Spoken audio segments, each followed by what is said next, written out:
महत्त्वाची बातमी, गृहमंत्री अमित शहांनी मणिपूरचा आढावा घेण्यासाठी बैठक बोलावलेली आहे। गृहमंत्री अमित शहा यांनी मणिपूरचा आढावा घेण्यासाठी आता महत्त्वाची बैठक ही बोलावलेली आहे। अधिक अपडेट आपण घेणार आहोत आपले प्रतिनिधी संदीप राजगोळकर यांच्याकडून। संदीप, काय अधिक माहिती या बैठकी संदर्भात?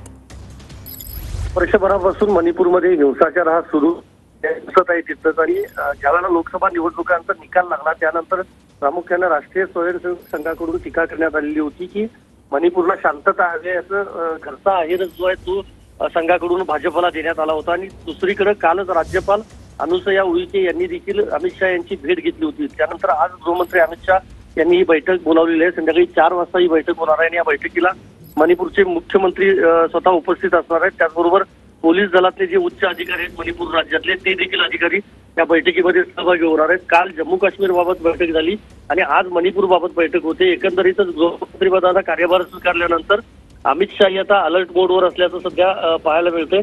बैठकीमध्ये मोठा काही निर्णय घेतला जातो का हे बघावं लागेल। अगदी संदीप, धन्यवाद या सविस्तर माहितीबाबत।